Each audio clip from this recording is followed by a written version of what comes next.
there are a lot of federal workers who live in Maryland and, of course, Virginia and D.C.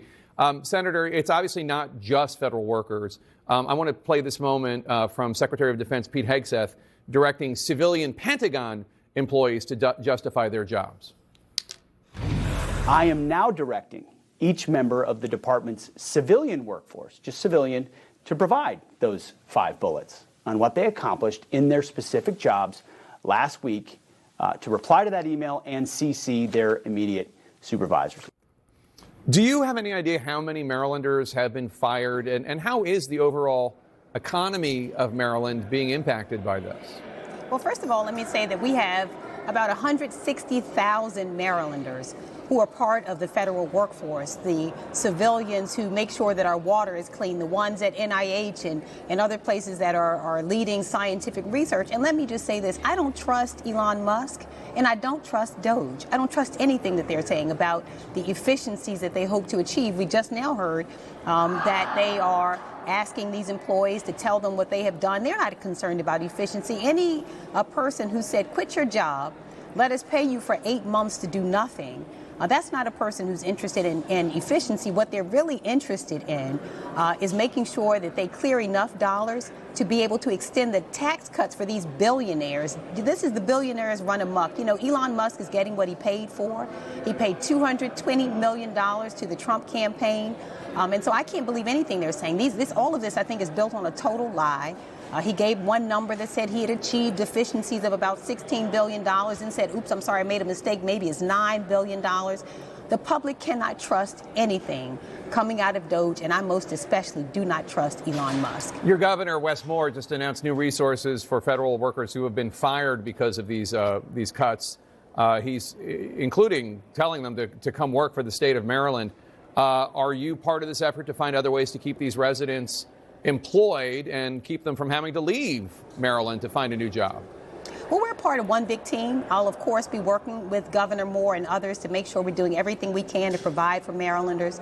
In the meanwhile, we are also making sure that we are supporting the lawsuits. I think this is going to be one of the best opportunities we have to fight against what have been many, many illegal firings, probationary employees, those who have shown up, who have been there for decades in many cases, also working to make sure legislatively that we are doing everything we can to slow down the processes that we're seeing, to demand answers from this administration. But yes, I'll also be working with Governor Moore, working with Senator Van Hollen and the rest of our delegation to also make sure we're keeping resources at the forefront for many of our employees who are suffering. And let's talk about what we're seeing.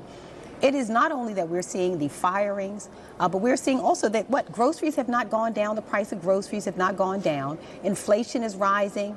We're seeing also the cost of housing is going to continue rising. So all of this, again, is hurting the American people. And I haven't seen any evidence yet of how any of this helps the American people. It is all about this heist that is happening to take over the government and to benefit billionaires. Even as President Trump and Elon Musk are enacting all of these massive changes, I have to say the Democratic Party, your party, has a huge problem. The latest Quinnipiac University national poll finds that only 21% of the American people approve of the job that congressional Democrats are doing. Even more striking is that 49% of Democrats disapprove of what Democrats in Congress are doing.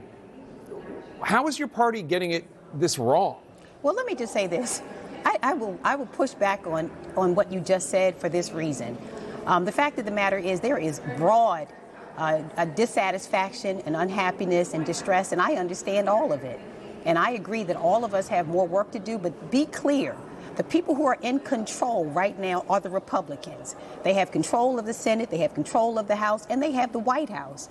And so the people who are really enacting this pain on the American people are not the Democrats. Now, we have a job to do, but I think it is really important that right now the people who should be held to account are also my colleagues in the Republican Party who have been complicit with this. The ones who know better, see better, and I think it's really important for them to continue to speak up. There are so many opportunities for that to happen, but the Democratic Party is not what's causing the pain that we're seeing. It is the leader of the Republican Party who is right now, who is unfit, who is callous, and who has done nothing to support the average American family. I'm not suggesting Democrats are responsible. I'm just saying you have historically low approval ratings. Well, you know what? And approval ratings, you know what, again, all of us should be held to do our jobs. We are doing ours right now. We're making sure that we are opposing these unqualified nominees, secretaries who have been nominated. We are making sure that we are also using every procedural tool available to us. And so, you know, all of us have a role to play. And but in this moment, what we must do is to make sure that we are doing what we can to protect the American people who will be harmed and who will die, many of them, as a result of what we're seeing. We look at the National Oceanic and Atmospheric Administration, where 8,000 people lost their jobs. This is the Weather Service. Hurricanes, wildfires, people will die as a result of the really unethical decisions that have been made to destabilize our country. And this is not a time just to point fingers. We need people of good conscience to speak up right now and say, I do not agree with what Donald Trump is doing to harm our country, to harm our relationships across the world. We are becoming less safe every day as a result of what this administration is doing, and it requires all of us. This is not a time to be pointing Democrat, Republican. All of us of good conscience and who have any integrity at all should be speaking up and saying it's wrong. Senator Angela Alsobrooks of Maryland, thank you so much. Appreciate your time today over the Justice Department in an attempt